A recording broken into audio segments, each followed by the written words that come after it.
धन्यवाद अध्यक्ष महोदय। आज आपने atrocities against women and child पर मुझे मेरी पार्टी की ओर से बोलने का मौका दिया। आपका आभार प्रकट करता हूं और आपके संज्ञान में एक चीज लाना चाहता हूं। जब हम चाहे अट्रॉसिटीज अगेंस्ट वुमेन की बात करें, चाइल्ड की बात करें, दिन प्रतिदिन इस देश की जो हालात है बद से बदतर होती जा रही है। अगर हम एनसीआरबी का 2013 के डाटा की बात करें तो 30% crime against women and child increase हुआ हमारे देश के अंदर। हम आगे बढ़ने की बात करते हैं, मगर जब हम बिल्कुल नीचे लेकर जाएं, प्राइमरी शिक्षा की बात करें तो आज भी हमारे देश के अंदर 6% लड़कियां 5वीं क्लास से पहले स्कूल छोड़ने का काम करती है। जहां हम सेकेंडरी एजुकेशन की बात करें तो 14% लड़कियां वहां पर शिक्षा छोड़ने का काम करती हैं। और कॉलेज की बात करें, सिक्योरिटी कंसर्न्स कह लीजिए, परिवार की चिंता कह लीजिए, लगभग 40% लड़कियां कॉलेज में जाना छोड़ देती हैं। आज हम इन्वेस्ट कहां कर रहे हैं? जहां यूनेस्को बोलती है कि हमें 20% अपना जीडीपी का एजुकेशन पे डालना चाहिए, आज हमारा देश केवल मात्र 3.3% हमारे देश की जीडीपी का शिक्षा में डालता है। हमारे पड़ोस के राज्य, चाहे वो नेपाल हो, भूटान हो, श्रीलंका हो, आज उनका डाटा उठाकर देखें तो लगभग 4-5% वो इन्वेस्ट करते हैं। अगर हम हमारा मुकाबला ब्रिक नेशन से बात करें तो ब्रिक नेशन में ब्राजील को उठा लीजिए, 6% अपनी जीडीपी का इन्वेस्ट करता है। रशिया को उठा लीजिए तो 6.5% इन्वेस्ट करता है। हमें इन्वेस्ट करना होगा। मैं धन्यवाद करता हूं सरकार का कि बेटी बचाओ बेटी पढ़ाओ अभियान में 200 करोड़ रुपए सरकार ने डालने का काम किया। पर मैं उम्मीद यही रखता हूं, हम महिलाओं को हमारी सोसाइटी का बेटर हाफ बात करते हैं, मगर बेटर हाफ की जहां बात करते हैं 200 करोड़ से काम नहीं चलेगा। हमें उनकी सुरक्षा के लिए, उनकी शिक्षा के लिए और इन्वेस्ट करना पड़ेगा। हमारी पार्टी के मुखिया चौधरी ओम प्रकाश चौटाला जी का एक कहना है कि बेटी पढ़ेगी जब बेटी बढ़ेगी। उस मुहिम के साथ उनने हरियाणा प्रदेश में एक योजना शुरू करी थी, लाडली योजना। अगर किसी के घर के अंदर एक बेटी पैदा होती थी तो उसको 750 रुपए दिए जाते थे, और दूसरी बेटी पैदा होती थी तो 500 रुपए पेंशन के तौर पर दिए जाते थे कि माता पिता उस बेटी का कत्ल करने का ना काम करें। आज अगर आंकड़ों की बात करें तो फीमेल फीटिसाइड के केसेस इतने हमारे देश में दिन प्रतिदिन बढ़े जा रहे हैं। अल्ट्रासाउंड की मशीनें डॉक्टरों को पीछे लगा लगाकर पुलिस को पकड़नी पड़ती है। तो सरकार को इस चीज पर ध्यान रखना पड़ेगा। कहीं ना कहीं इस तरह की जो सोसाइटी के एल्स हैं, इनको हमें कहीं ना कहीं रोकना पड़ेगा। मैं तो सरकार से यही निवेदन करता हूं कि जिस तरह की मुहिम चौधरी देवीलाल जी ने इस देश के अंदर चलाई थी, हरियाणा प्रदेश में चलाई थी, बच्चे पढ़ा नहीं करते थे तो उनको 1 रुपए का लालच दिया गया था कि आप 1 रुपए लो और स्कूल में आओ।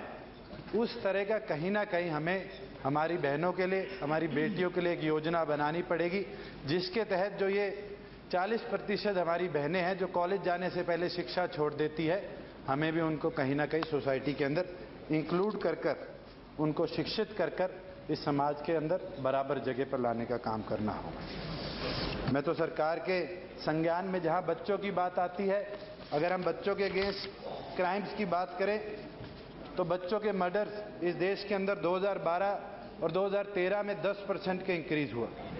इन्फेंटिसाइड्स के केसेस 28% इंक्रीज हुए। बच्चों के रेप्स के केसेस 20% इंक्रीज हुए। बच्चों की किडनैपिंग, अभी मेरे साथी भी चर्चा कर रहे थे, 20% इंक्रीज हुए। आज अगर रेलवे स्टेशन की बात करें तो वहां पर सीसीटीवी कैमरेज में देखा जाता है सोते हुए बच्चों को उठाकर ले जा दिया जाता है। मॉल्स के अंदर से बच्चे किडनैप कर लिए जाते हैं। कहीं ना कहीं सरकार को इस ह्यूमन ट्रैफिकिंग को, और कहीं ना कहीं बच्चों को जो बेगर्स बनाकर आज स्ट्रीट्स पे उतारा जाता है, उसके खिलाफ भी सख्त कानून बनाकर उनकी सुरक्षा के लिए कदम बढ़ाने पड़ेंगे। जहां हमारी माताओं बहनों की बात आती है, आज वायलेंट क्राइम्स के केसेस 11% इंक्रीज हुए। Crime against women 41%। सबसे बड़ा कंसर्न जो ये है कि 41% अपराध आज हमारे देश के अंदर वुमेन के अगेंस्ट क्राइम के होते हैं।